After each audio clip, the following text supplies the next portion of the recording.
Hello friends, आप सभी का स्वागत है मेरे YouTube channel true love story पर। और मेरी कहानी मेरे सैयाह साइको। तो चलिए इस कहानी के नेक्स्ट पार्ट को शुरू करते हैं। जैसा कि हमने इसके पिछले पार्ट में देखा था, वांग जी अपने फ्लैशबैक के बारे में सोच रहा था कि आखिर उसकी याददाश्त क्यों चली गई। आखिर ऐसा क्या हुआ कि वांग जी सब कुछ भूल गया। उन 2 सालों में के बारे में सब कुछ भूल गया। कि वांग जी के साथ ऐसा क्या हुआ कि वांग जी की याददाश्त चली गई। वांग जी इसी बारे में सोचते हुए फ्लैशबैक में चला जाता है, जहाँ वांग जी अपनी उस स्कूल लाइफ के बारे में बताता है जब वो हाई स्कूल में आया था। वो 16 साल का था। उसका न्यू एडमिशन हुआ था न्यू स्कूल में, और वहाँ उसे एक लड़का जो कि वैन चाओ था उसे बहुत ज़्यादा बुली करता था, क्योंकि वो उस स्कूल का राउडी था। यानी कि उस स्कूल का एक ऐसा इंसान जो किसी से नहीं डरता, हर किसी के साथ बदतमीज़ी करता है, हर किसी को बुली करता है, जिसके पास सबको बुली करने का जैसे कोई राइट हो। और वो इसी चीज़ का फ़ायदा उठाकर वांग जी को बुली कर रहा था। और वांग जी जो कि किसी की दादागिरी बर्दाश्त नहीं करता, इसीलिए वांग जी ने उसे पलट कर जवाब दिया, क्योंकि वांग जी की आंखों में उस वक्त उसके लिए कोई भी डर नहीं था। वांग जी बेखौफ था बिना किसी डर के।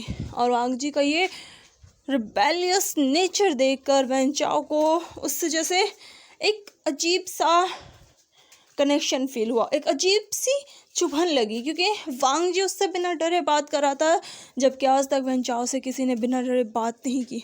और ये बात कहीं ना कहीं वैन चाओ को खटक चुकी थी, इसीलिए उसने वांग जी को अपना टारगेट बना लिया।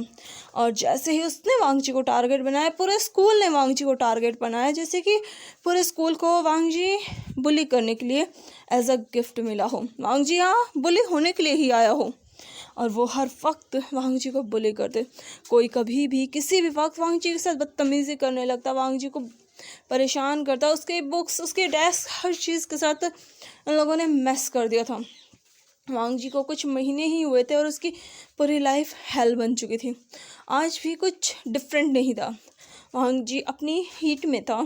ये उसकी फर्स्ट हीट थी। वो मेडिकल रूम में बहुत ही ज़्यादा पेन में था। वहाँ पर टीचर अवेलेबल ही नहीं थे, डॉक्टर थे ही नहीं, इसलिए वांग जी और भी ज़्यादा पेन में था। डॉक्टर होते तो कम से कम उसका थोड़ा ट्रीटमेंट तो कर देते, लेकिन वहाँ पर कोई भी नहीं था। ये जो रूम था ये फर्स्ट फ्लोर पर था। वहीं विंडो से कोई अंदर आता है, और वांग जी को इस कंडीशन में देखकर उसके चेहरे पर एक क्रीपी स्माइल थी। वो व्यक्ति अपने कदमों को धीरे धीरे बढ़ाकर वांग जी के पास जाने लगता है।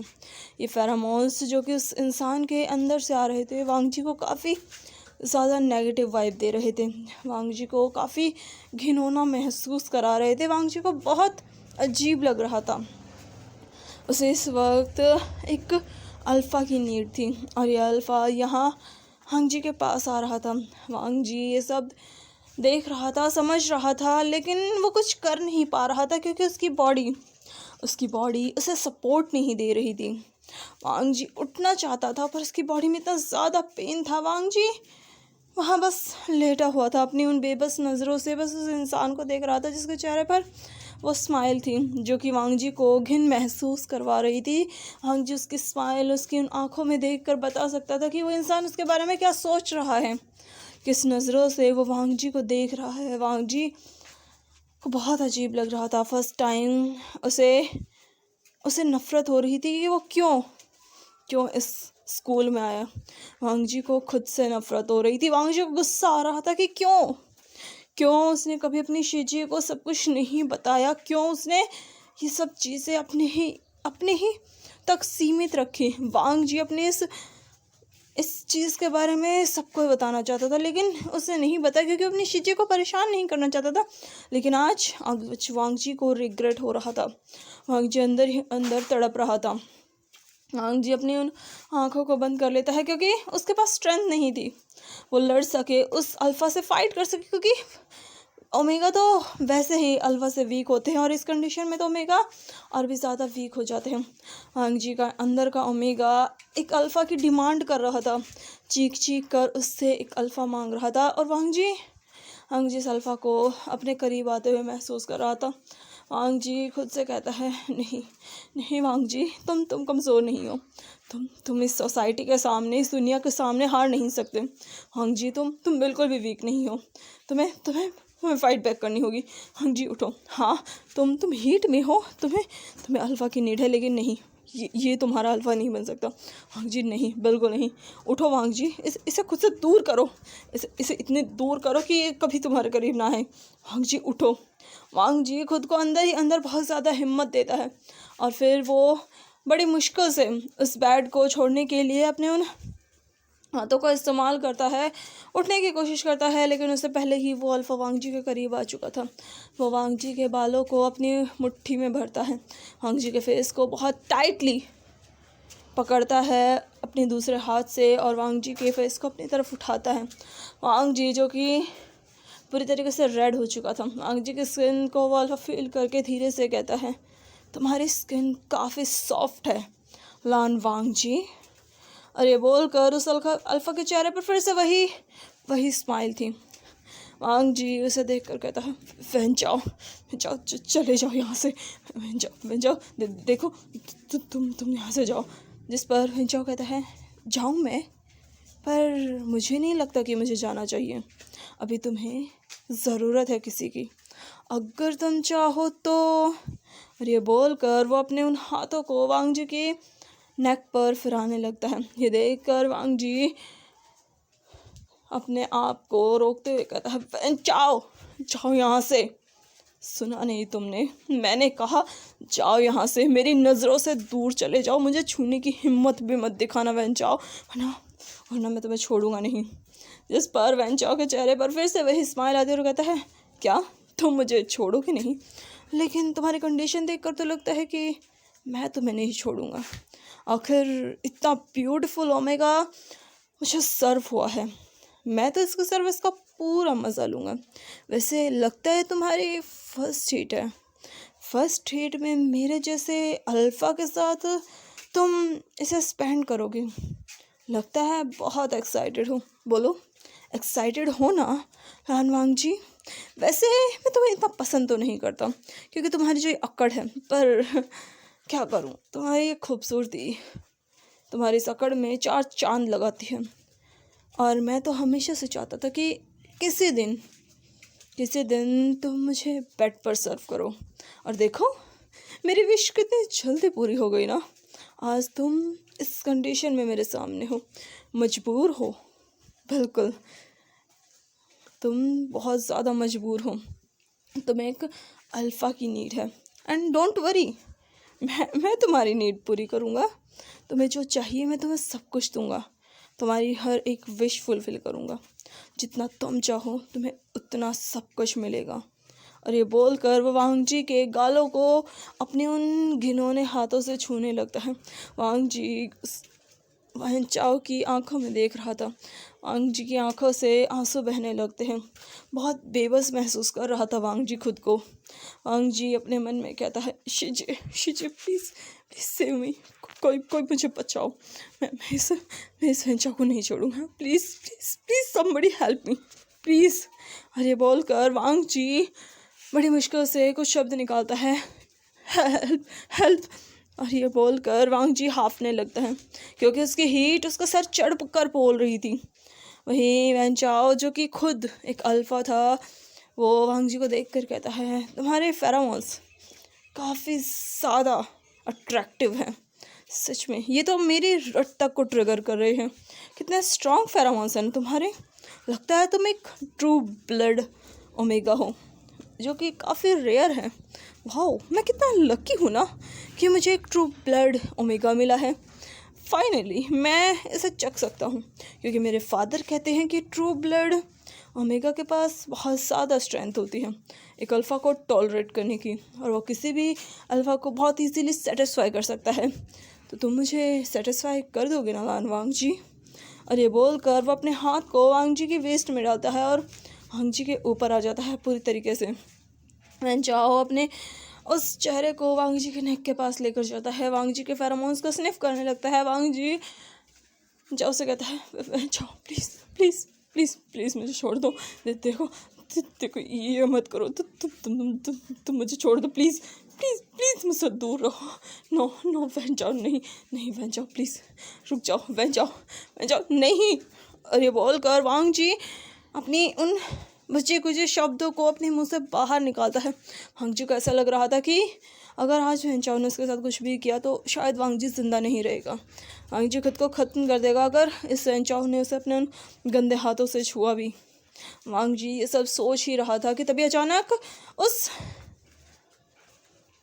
उस दरवाज़ा जो उस रूम का था जिसे वांग जी ने लॉक कर दिया था, अचानक कोई उसे उस पर किक मारने लगता है। ये देख कर वैन चाओ जो कि पूरी तरीके से अपने होश खो चुका था, वांग जी के फेरोमोन्स को स्निफ करते करते वैन चाओ खुद अपनी रट को ट्रिगर कर चुका था, क्योंकि वांग जी के फेरोमोन्स थे ही इतने स्ट्रॉन्ग कि कोई भी अल्फा अपने आप को रोक नहीं पाता। वहीं वैन चाओ वांग जी के नेक पर स्निफ करते करते धीरे धीरे अपनी नोज़ को वहाँ पर रब करने लगता है। वांग जी जो कि खुद भी अनकॉन्शियस होने की कगार पर था, हाँ उसे महसूस हो रहा था कि कोई इस दरवाजे को बहुत बुरी तरीके से ठोक रहा है। ये फील करके वांग जी फिर से अपने उन अनकॉन्शियस होने से पहले उन शब्दों को बोलता है, please please somebody help me, please please कोई मुझे बचाओ। और ये आवाज़ वांग जी के मुंह से जैसे ही निकलती है, अचानक वांग जी को बहुत तेज़ आवाज़ आती है। वांग जी की आंखें बंद हो चुकी थी लेकिन वो सुन सकता था। उसे आवाज़ आती है किसी ने बहुत ज़ोर से उस दरवाजे को किक मार कर तोड़ा है। और तभी वांग जी के कानों में वो आवाज़ जाती है जो कि शायद उसकी लाइफ सेवियर थी। वांग जी के कानों में वो आवाज़ जाती है, वांग जी लासान। और ये बोलकर यान ली दौड़ते हुए उस मेडिकल रूम में आती है। वो वैन चाओ को देखती है जो कि वांग जी के ऊपर था। तभी कोई वैन चाओ को कॉलर से पकड़कर वांग जी से बहुत दूर फेंक देता है। यान ली वांग जी को अपनी बाहों में भर लेती है और जोर से चिल्ला कर कहती है, डॉक्टर जल्दी से हॉस्पिटल चलो, वांग जी को क्या हुआ। और ये कहकर वो वांग जी को देखने लगती है। वांग जी की कंडीशन देख कर यान ली कहती है, इसकी हीट आ चुकी है, मैं क्या करूँ ये बाहर तो बहुत सारे अल्फा है। नहीं वांग जी जो कि अपनी शिजी की आवाज़ सुन सकता था लेकिन वो अपनी आंखें नहीं खोल पा रहा था क्योंकि वांग जी को इतना ज़्यादा पेन हो रहा था। वांग जी अपने उन कपड़ों को बहुत ही टाइटली जकड़ लेता है, तभी इसके ऊपर कोई अपना ब्लेजर डालता है। वांग जी को वो स्मेल तो याद है लेकिन पर्सन नहीं, क्योंकि वांग जी ने उसे देखा ही नहीं। तभी उसके कानों में फिर से किसी और की आवाज़ आती है जिस आवाज़ को वो नहीं जानता। वांग जी ने कभी इस आवाज़ को सुना ही नहीं। शायद ये किसी अल्फ़ा की थी, नहीं किसी फीमेल अल्फ़ा की। तभी उसकी आवाज़ थोड़ी डीप, थोड़ी हैवी थी लेकिन वो एक लड़की की थी। वांग जी सुनता है, तुम इसे उठाओ और कार में लेकर चलो। और ये बोलकर उसे उन कदमों की आवाज़ आती है जो कि शायद लेदर शूज़ की थी। टक टक उस आवाज़ को सुनकर यान ली वांग जी को बड़ी मुश्किल से अपने उन बाहों में उठाती है। यान ली वांग जी से बड़ी थी इसलिए वो वांग जी को इजीली उठा लेती है क्योंकि वांग जी का वेट इतना ज़्यादा नहीं था। यान ली वांग जी को उठाती है और उसे लेकर जाने लगती है। वहाँ पर मौजूद हर अल्फा अपनी उन लस्टफुल आइज से वांग जी को घूरे जा रहा था। ये देख कर यान ली काफ़ी ज़्यादा डर चुकी थी। वांग जी को अपने सीने से लगाए बड़ी मुश्किल से वो उन कदमों को बढ़ाते हुए जा रही थी। वहीं इसके सामने चलने वाली अल्फ़ा आइज़ बहुत बुरी तरीके से शाइन कर रही थी, जैसे कि वो इन सभी अल्फ़ा को ग्लेयर कर रहे हों कि कोई भी इनके पास आने की हिम्मत भी ना दिखाए। और थोड़ी ही देर में वांग जी हॉस्पिटल में था। वांग जी को जब होश आता है तब तक रात हो चुकी थी। वांग जी फील करता है किसी ने उसके हाथ को बहुत ही टाइटली पकड़ा हुआ है। वांग जी देखता है यान ली, हाँ उसकी शिजी वहाँ मौजूद थी जिन्होंने उसके हाथ को बहुत टाइटली ग्रैब कर रखा है। ये फील करके वांग जी पूछता है, शिजी। जैसे ही वांग जी के मुंह से ये वर्ड निकलते हैं, यान ली जो कि नींद में थी वो धीरे से कहती है, वांग जी। और ये बोलकर यान ली एक झटके से उठकर बैठ जाती है। वांग जी को देखती है जो कि अपनी आंखों को खोल चुका था। वांग जी की वो गोल्डन आइज़ जिनमें थोड़ी शांति थी, उदासी थी, दुख था, दर्द था, बहुत कुछ था। वांग जी अपने इमोशंस को बयान नहीं कर पा रहा था। वो डर सब कुछ वांग जी की आंखों में था। ये देखकर यानली वांग जी को हक कर लेती है और उसके उस चेहरों को अपने हाथों में भर कर कहते हैं, बच्चा बच्चा तुम ठीक हो ना? वांग जी कुछ हुआ तो नहीं ना? तो तुम ठीक हो ना? इस पर वांग जी अपने इस चेहरे पर एक छोटी सी स्माइल लाकर कहते हैं, शिजी मैं बिल्कुल ठीक हूँ। ये सुनकर यानली कहती है, पक्का वांग जी? जिस पर वांग जी कहता है, बिल्कुल ठीक हूँ शिजी। और ये बोलकर वांग जी यानली को एक छोटी सी पर ब्रोकन स्माइल देता है। यानली वांग जी के इमोशंस को समझ तो नहीं पा रही थी, लेकिन इतना समझ चुकी थी कि उसका भाई ठीक तो नहीं है, बिल्कुल भी नहीं। और ये सोचकर यानली बस वांग जी को ही बेड पर लेटा देती है। थोड़ी देर में डॉक्टर वांग जी को चेक करते हैं, बता देते हैं कि वांग जी ठीक है। यानली वांग जी को आराम करने के लिए कहती है। ऐसे ही कुछ दिन और बीत जाते हैं। वांग जी पूरी तरीके से ठीक हो चुका था, फिर से स्कूल ज्वाइन कर लिया था। लेकिन अभी एक अजीब चीज़ थी, कोई भी वांग जी को बुली नहीं कर रहा था। वांग जी को देख रहे थे उन अजीब नज़रों से, लेकिन कोई वांग जी को बुली नहीं कर रहा था। वांग जी को समझ नहीं आ रहा था कि वो क्या करे, किससे पूछे, क्योंकि यहाँ वांग जी का कोई दोस्त भी तो नहीं था। वांग जी वहाँ शांति से बैठा रहता है। तभी वांग जी के पास वैन चाओ आता है। वैन चाओ को देख कर वांग जी थोड़ा पीछे हट जाता है, क्योंकि उसे याद था वैन चाओ उसके साथ क्या करना चाहता था। ये देख कर वैन चाओ के चेहरे पर फिर से वही क्रीपी स्माइल थी। वांग जी के पास आकर कहता है, ओमेगा। ये सुनकर वांग जी की आंखें बड़ी हो जाती हैं। तभी वैन चाओ कहता है, क्या हुआ? क्या तुम्हें हमारी वो नाइट याद नहीं?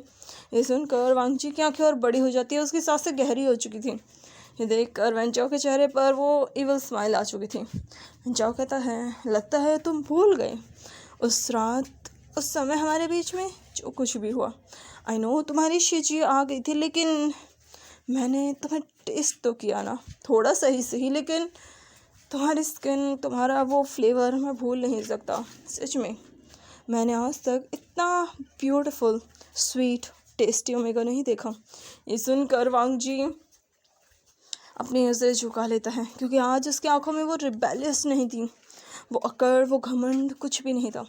वांग जी चुपचाप वहाँ बैठा रहता है। ये देखकर वैन चाओ के चेहरे पर एक अजीब सी स्माइल थी। वांग जी को देखकर जाकर अपने डेस्क पर बैठ जाता है।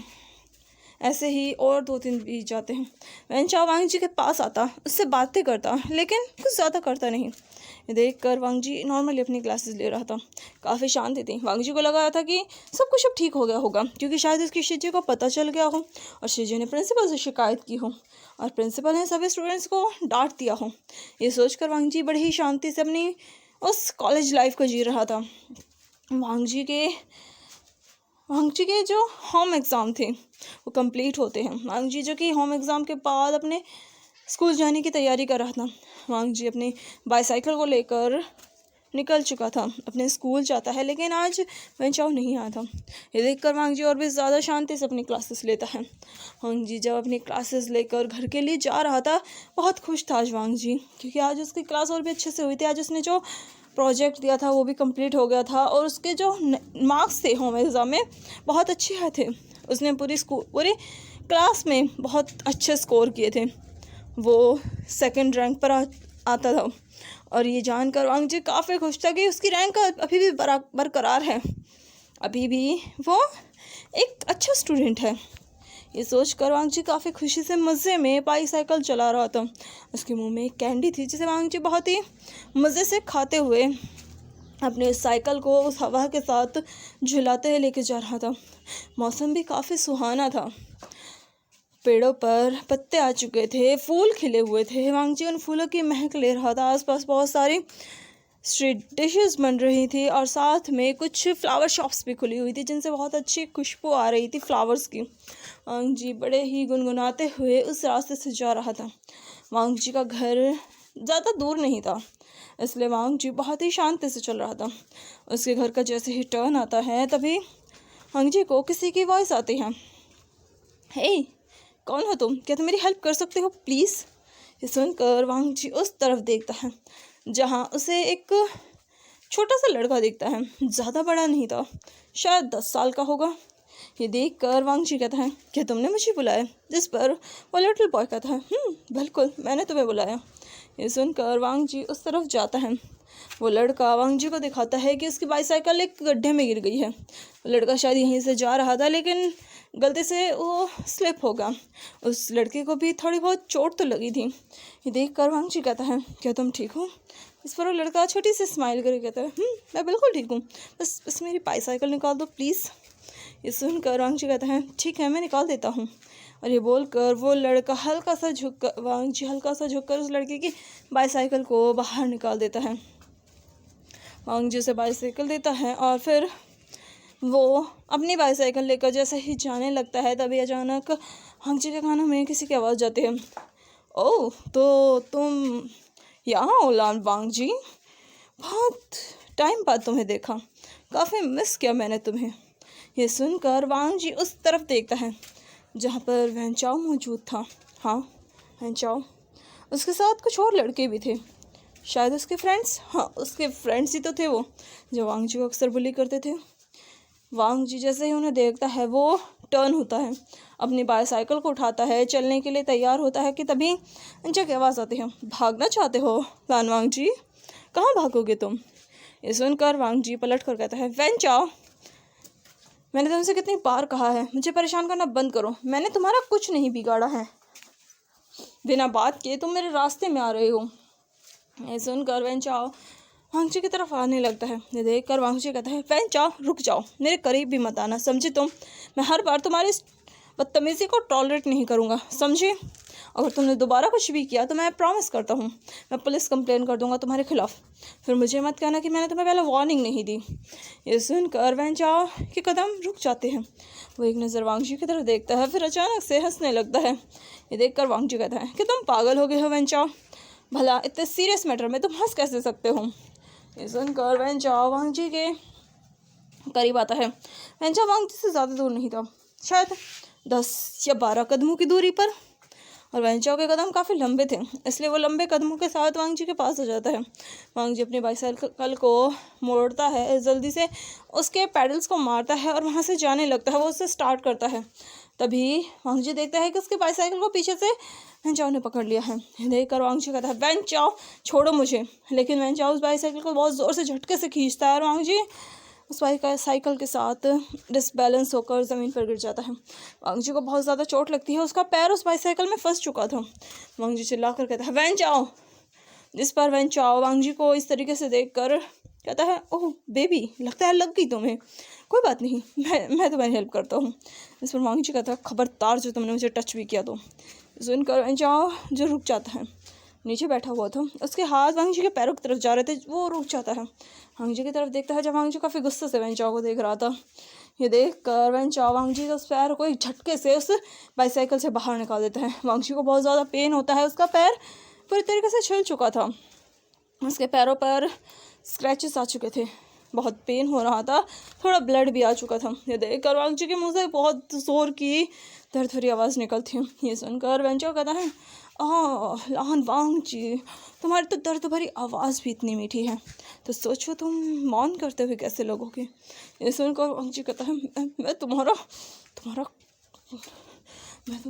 तुम्हें छोड़ूंगा नहीं, तुम्हारी हिम्मत कैसे हुई ये सब करने की, और तुमने मुझे हाथ कैसे लगाया वैन चाओ? इस पर वैन चाओ वांग जी के उस पैर को उस पैंट को थोड़ा ऊपर करके उसे टच करके कहता है, ऐसे मैंने तुम्हें हाथ लगाया, और बताओ कैसे हाथ लगाया?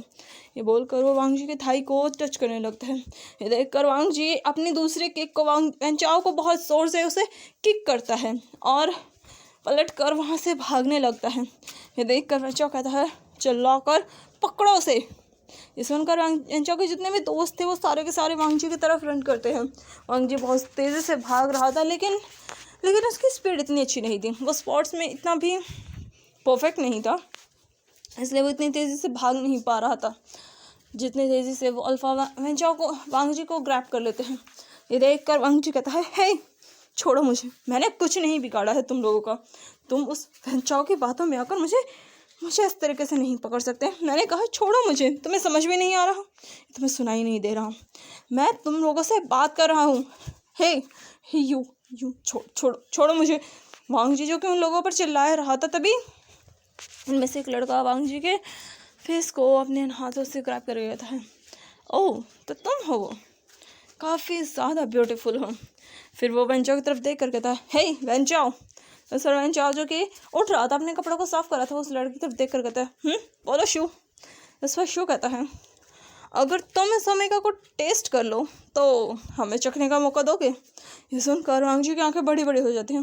तभी वेंचाओ अपने चेहरे पर वही डर्टी स्माइल लाकर कहता है, बिल्कुल, पहले मैं तो इसका मज़ा ले लूँ, फिर उसके बाद ये तुम्हारा ही है, जितना चाहे उतना खेल सकते हो तुम इसके साथ। ये सुनकर वांगजी चिल्ला कर कहता है, क्या बकवास कर रहे हो तुम वेंचाओ, छोड़ो मुझे। देखो स्कूल में मजाक सही लगता है, लेकिन ये ठीक नहीं है वेंचाओ, छोड़ो मुझे। इस पर वेंचाओ कहता है, छोड़ो तुम्हें। और ये बोल कर वेंचाओ जोर जोर से हंसने लगता है।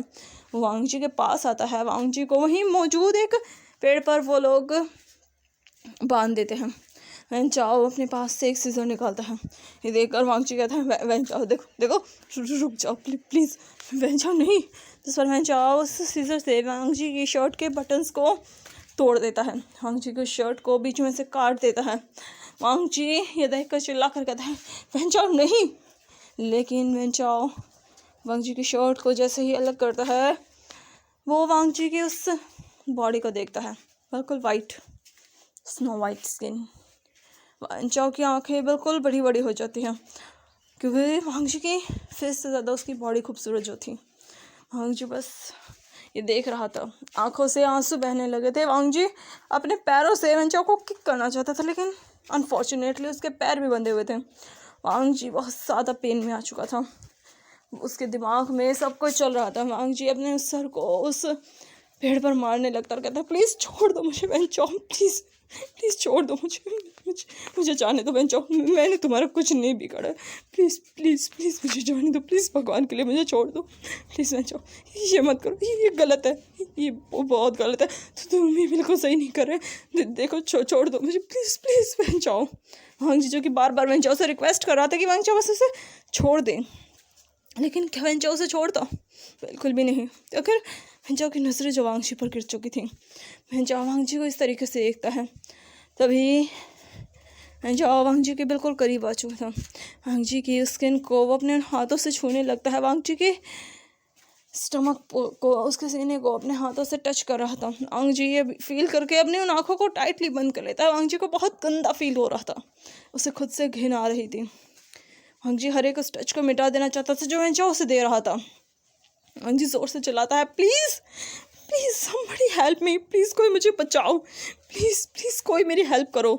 वांगजी बहुत ज़ोर से चिल्लाने लगता है। तभी वेंचाओ वांगजी के उस फेस को बहुत टाइटली ग्रैब करके कहता है, तुम चिल्ला क्यों रहे हो लांसान? तुम्हें क्या लगता है तुम चिल्लाओगे कोई तुम्हारी हेल्प करने आएगा? क्या कोई सुपरमैन है जो तुम्हारी मदद करेगा? बिल्कुल नहीं, कोई भी तुम्हारी मदद नहीं करेगा। तुम्हें यहाँ से बचाने वाला कोई भी नहीं है, और तुम्हारे साथ टाइम बिताने वाला सिर्फ मैं हूँ। और ये बोलकर वेंचाओ वांगजी की जो लाइन को छोड़ देता है। मुझे देख कर कहता है, वेंचाओ छोड़ दो मुझे, देखो अगर तुमने मुझे नहीं छोड़ा ना तो तुम्हारे साथ बिल्कुल ठीक नहीं होगा। इस पर वेंचाओ कहता है, सही कहा तुमने, अगर मैंने तुम्हें छोड़ दिया तो मेरे साथ बिल्कुल ठीक नहीं होगा, क्योंकि अगर मैंने तुम्हें छोड़ दिया तो मैं इस मौके को गंवा दूंगा, इतने सुनहरे मौके को। और ये बोलकर वो वांगजी को फिर से छूने ही वाला था कि तभी कोई वेंचाओ के सर पर एक पत्थर फेंक कर मारता है। देख कर वांगजी और वेंचाओ दोनों उस तरफ देखते हैं जहाँ वही छोटा सा लड़का था जिसकी अभी वांगजी ने हेल्प की थी। वही छोटा सा बॉय, उसके हाथ में बाईसाइकिल थी, बहुत सारे पत्थर थे। वो वेंचाओ की तरफ फेंक कर कहता है, दूर हो जाओ प्रीटी गगा से, उनसे दूर हो जाओ यहाँ से, मैं सबको बुला लूँगा, मैं चिल्लाकर यहाँ सबको बुला लूँगा, जाओ यहाँ से। और ये बोलकर वो लड़का उन पत्थरों को उठाकर वेंचाओ की तरफ फेंकने लगता है। ये देखकर वेंचाओ के दोस्त कहते हैं, वेंचाओ ये लड़का कौन है? जिस पर वेंचाओ कहता है, पकड़ो इस चूजे को, इसकी हिम्मत कैसे हुई वेंचाओ को मारने की, मैं इसे छोड़ूंगा नहीं। ये बोलकर वेंचाओ उस लड़के की तरफ भागने लगता है। नहीं, वो लड़का इधर उधर बहुत तेज़ी से भागने लगता है। वेंचाओ कहता है, ये छोटा सा चूज़ा, पकड़ो इसे, आज इसके पर कुतर देता हूँ। ये बोलकर वो उस लड़के की तरफ भागने लग गया। वहीं वो लड़का बड़ी मुश्किल से इधर उधर भाग रहा था। ऐसे ही भागते भागते वो वेंचाओ को चकमा दे देता है और जल्दी से वांगजी के पास आकर उसके हाथों को खोल कर कहता है, प्रीति काका भागे यहाँ से, प्रीति काका जाइए यहाँ से, मैं भी जा रहा हूँ, प्रीति काका। और ये बोलकर वो वांगजी का हाथ पकड़कर खींचने लगता है। वांगजी की बुरी तरीके से सदमे में था, उस लड़की की तरफ देखता है जिसकी उसने सिर्फ बाईसाइकिल निकाली थी और आज इस लड़के ने उसकी ज़िंदगी बचा ली। देख कर वांगजी की आंखों में आंसू आने लगते हैं। वो उस लड़की के साथ भागने लगता है। तभी वेंचाओ वहाँ आ जाता है और कहता है, तुम दोनों यहाँ। जिस पर वो लड़का जिस कहता है, प्रीति काका भागे यहाँ से, मैं नहीं रोकता हूँ, प्रीति काका जाइए यहाँ से। वही वांगजी ये देख कर कहता है, नहीं तो तुम भी मेरे साथ चलो। नहीं, जिस पर वो लड़का कहता है, नहीं प्रीति काका। जिस पर वांगजी कहता है, बिल्कुल नहीं, चलो यहाँ से। और ये बोल कर वो दोनों वहाँ से भागने लगते हैं। वेंचाओ उनके पीछे पीछे था। भागते भागते वो लोग हाईवे पर आ चुके थे। वांगजी भाग रहा था। तभी वांगजी और वो लड़का, जो कि दोनों बहुत स्पीड से भाग रहे थे, अचानक वेंचाओ उनके सामने आ जाता है। वो लड़का ये देख कर इधर उधर भागने लगता है और इसी बीच उन दोनों का हाथ छूट जाता है। वांगजी जो कि और आगे भाग जाता है। वो लड़का भी वांगजी के पीछे भाग रहा था वांगजी को बचाने के लिए, और वहीं वेंचाओ उन दोनों के पीछे था। दोनों काफ़ी तेज़ी से भाग रहे थे। तभी अचानक वेंचाओ उस लड़के को चारों तरफ से घेर लेता है और अचानक वेंचाओ का एक दोस्त उस लड़के को उठाकर सड़क की तरफ फेंक देता है और एक कार जो कि उस लड़के की तरफ ही आ रही थी, देख कर वांगजी जल्दी से जंप करता है और उस लड़के को अपनी तरफ खींच लेता है। अब वो लड़का वांगजी के सीने से लगकर कहता है, प्रीति होगा। और ये बोल कर उस लड़का बहुत बुरी तरीके से डर चुका था। वांगजी उस लड़के को बड़ी मुश्किल से वहाँ से बचाकर फिर से भागने लगता है। वेंचाओ भी उसके पीछे था, ज़ोर ज़ोर से चिल्ला रहा था। वेंचाओ अपने कार बाइक सब कुछ पीछे छोड़ चुका था, इसलिए वो लोग पैदल ही बस उनका पीछा कर रहे थे। वांगजी और वो लड़का भाग तो रहे थे अपनी जान बचाने के लिए, लेकिन वेंचाओ के जो दोस्त थे वो काफ़ी तेज़ थे। वो दोनों भागते भागते कब सड़क के बीचों बीच आ गए किसी को पता ही नहीं चला। तभी एक ट्रक जो कि काफ़ी तेज़ी से चल कर आ रहा था, तब उसकी अचानक बहुत तेज़ आवाज़ आती है। ये सुनकर वांगजी देखता है कि वो ट्रक उन दोनों के पास आ रहा था। देखकर वांगजी अनकॉन्शियसली उस लड़के को खुद से दूर फेंक देता है। और लड़का को समझ पाता उससे पहले ही उस ट्रक की टक्कर वांगजी से हो जाती है। देख कर वेंचाओ और उसके दोस्त वहीं रुक जाते हैं और अचानक वेंचाओ कहता है, भागो यहाँ से, जल्दी भागो यहाँ से, क्योंकि ये एक पुलिस केस था, इसलिए वेंचाओ और उसके दोस्त वहाँ से भाग जाते हैं। और वांगजी जिसका एक्सीडेंट हो चुका था, और उसके बाद जब वांगजी हॉस्पिटल में एडमिट हुआ और जब वांगजी को होश आया तब वो अपनी याददाश्त खो चुका था। वो अपने उस लिटिल स्पेस में कैद हो चुका था, या यूँ कहें वांगजी ने खुद को कैद कर लिया था उन यादों को मिटाने के लिए। और अभी वांगजी फ्लैशबैक ख़त्म होता है यहाँ से। अब हम प्रेजेंट स्टोरी में आते हैं। अभी वांगजी जो कि ये सब सोच चुका था। अब हम 2 दिन बाद का सीन देखते हैं। वांगजी जो कि अच्छे से बिल्कुल रिकवर कर चुका था, काफ़ी अच्छे से तैयार हो चुका था। तभी यानली कहती है, वांगजी। जिस पर वांगजी जो कि फ्रूट कट कर रहा था, वो अपने शीजे को एक एप्पल देते हुए कहता है, शीजे ये लीजिए। ये सुनकर यानली वांगजी के बालों को रफल करते हुए कहती है, मेरा क्यूट आयन कितना अच्छा है। ये सुनकर वांगजी स्माइल करके कहता है, ये शीज। जिस पर यानली कहती है, वैसे वांगजी मैं तुमसे कह रही थी कि तुम वापस अपना स्कूल ज्वाइन क्यों नहीं कर लेते। वैसे भी मेरे पास तुम्हारी मेडिकल सर्टिफिकेट है, मेडिकल लीव है, तुम उसे सबमिट कर दो, फिर से अपनी क्लासेस स्टार्ट कर दो। ये सुनकर वांगजी जो कि फ्रूट कट कर रहा था वो रुक जाता है, क्योंकि उस स्कूल से उसकी इतनी पुरानी यादें जो जुड़ी हैं, ये यूँ कहें बहुत डरावनी यादें। वांगजी को इस तरह देख कर यानली वांगजी के हाथों को पकड़ कर कहती है, वांगजी क्या हुआ। जिस पर वांगजी एक फिक्स स्माइल के साथ कहता है, कुछ नहीं शीजिए, वो मैं स्कूल पर मैं तो बहुत बड़ा हो चुका हूँ ना शीजिए। जिस पर यानली कहते हैं, कहाँ बड़े हुए हो, 2 साल ही तो तुमने गैप लिया है, और ये तुम्हारी मजबूरी थी वांगजी, क्योंकि तुम्हारी याददाश्त आ चुकी थी। तुम कैसे स्कूल ज्वाइन करते हैं, और टीचर इस चीज़ को समझते हैं, तुम वापस से स्कूल ज्वाइन कर सकते हो वांगजी। इस पर वांग जी कहते हैं लेकिन शिजिए, जिस पर यानली वांग जी के फेस को पकड़ कहते हैं वांग जी डरने की ज़रूरत नहीं है बच्चा, तुम आराम से स्कूल ज्वाइन करो।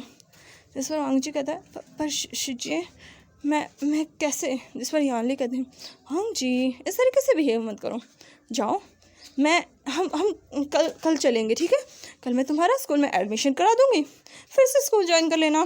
बेटा पढ़ाई तो कंप्लीट करनी पड़ेगी ना बच्चा। ये सुनकर वांग जी अपने सर को हिलाकर कहते हैं जी शीजिए। इस पर यानली एक प्यारी सी स्माइल देती हैं, क्योंकि यानली को नहीं पता था कि वांग जी के साथ क्या हुआ था, और वांग जी ने भी कभी उसे कुछ नहीं बताया। वांग जी फिर उन फ्रूट्स को कट करता है, यानली के साथ इंजॉय करता है। तब तक शिचैन भी आ चुका था अपने कॉलेज से। यानली शिचैन को बता देती है कि वो वांग जी का फिर से स्कूल ज्वाइन करवाने वाली है। यह सुनकर शिचैन भी वांग जी के लिए काफ़ी खुश होता है कि फाइनली उसका छोटा भाई फिर से अपने उस नॉर्मल लाइफ में वापस आने वाला है। वहीं वांग जी के चेहरे पर वही स्माइल थी, वही फेक स्माइल। वांग जी फिर अपने रूम में जाता है, रेस्ट करता है। वो स्कूल के बारे में सोच रहा था। वांग जी अपना फ़ोन उठाता है और अपने स्कूल साइड को चेक करता है, जहाँ उसे पता चलता है कि वेंचा ऑलरेडी पास आउट हो चुका है। ये देख कर वांग जी एक राहत की सांस लेते हैं कि चलो वेंचा तो उसे नहीं मिलेगा ना। ये सोच कर वांग जी एक राहत की सांस लेता है और अपनी उन आँखों को टाइटली बंद कर लेता है। वांग जी गहरी नींद में सो जाता है। तो चलिए मिलते हैं इसके नेक्स्ट पार्ट में, देखते हैं इस कहानी में आगे क्या होगा और अब वांग जी की लाइफ क्या टर्न लेगी। आई नो बहुत सारे लोग कहेंगे कि दी आपने वांग जी का लिटिल स्पेस बहुत जल्दी एंड कर दिया है, पर डोंट वरी, वांग जी का लिटिल स्पेस तो एंड हो चुका है, लेकिन अब वांग जी किसी का वर्ल्ड बन चुका है। तो देखते हैं कि जिन लोगों ने वांग जी को बुली किया, क्या विंग उनके साथ कुछ करेगा। आई नो वो एक माफिया किंग है तो कुछ तो करेगा। चलिए देखते हैं कहानी में आगे क्या होगा। और अगर आपको ये कहानी इंटरेस्टिंग लग रही है, मज़ेदार लग रही है, तो आप बता सकते हैं। और तब तक के लिए मेरे चैनल को लाइक कीजिए, शेयर कीजिए, सब्सक्राइब कीजिए और हाँ कमेंट करना ना भूलें। Thank you, bye bye and take care.